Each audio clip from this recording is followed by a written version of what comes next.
2024 সালে লোকসভা নির্বাচনকে সামনে রেখে বাড়ি বাড়ি প্রচারে গোমতী ত্রিপুরা জেলায় কংগ্রেস নেতৃত্বরা 2024 সালে লোকসভা নির্বাচনকে সামনে রেখে ত্রিপুরার শাসক দল বিজেপির সাথে টক্কর দিয়ে প্রচারে নেমে পড়েছে কংগ্রেস দল। সোমবার গোমতী ত্রিপুরা জেলায় উদয়পুর রাধাকিশোরপুর বিধানসভা কেন্দ্রের বিভিন্ন জায়গায় মানুষের বাড়ি বাড়ি গিয়ে মানুষের বিভিন্ন সমস্যা সমাধানের জন্য কংগ্রেসের পাশে থাকার জন্য অনুরোধ জানিয়েছেন সকলকে। গোমতী ত্রিপুরা জেলায় কংগ্রেস সভাপতি টিটন পাল সহ অন্যান্য কংগ্রেস নেতৃত্বরা। গোমতী ত্রিপুরা জেলায় কংগ্রেসের সভাপতি টিটন পাল বললেন, ত্রিপুরায় বর্তমান শাসক দল বিজেপি 2018 সালে ক্ষমতায় আসার পর থেকে ত্রিপুরার মানুষের জীবনযাত্রা দুর্বিষহ হয়ে পড়েছে।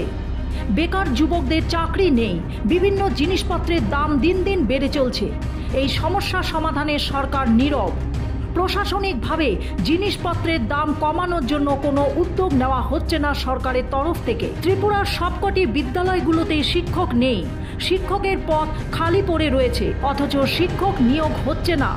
গ্রাম কিংবা শহরের মানুষের পানীয় জলের সমস্যা সমাধানে কোনো উদ্যোগ নেই সরকারের। নিয়মিত মানুষের কাজ নেই। সারা ত্রিপুরায় যুব সমাজ নেশায় ডুবে যাচ্ছে ইত্যাদি বিভিন্ন দাবি নিয়ে ত্রিপুরার প্রদেশ কংগ্রেস দল আবারও বৃহত্তর আন্দোলনে যাওয়ার জন্য সিদ্ধান্ত নিচ্ছে বলে জানিয়েছেন গোমতী ত্রিপুরা জেলার কংগ্রেস দলের সভাপতি টিটন পাল।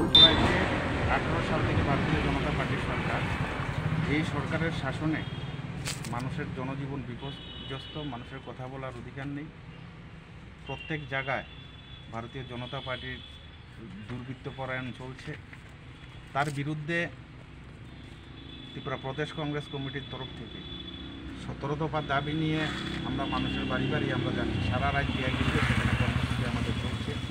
আজকে আরকেপুর বিধানসভা কেন্দ্রের আমরা মানুষের বাড়ি বাড়ি যাচ্ছি।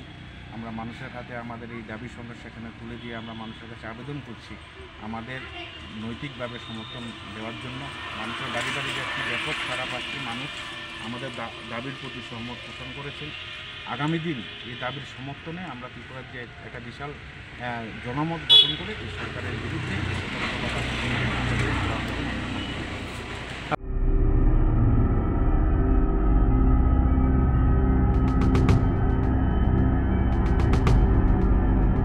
ত্রিপুরা থেকে বিক্রম কর্মকারের report, U Bangla. U Bangla TV, হৃদয় ছুঁয়ে যায়।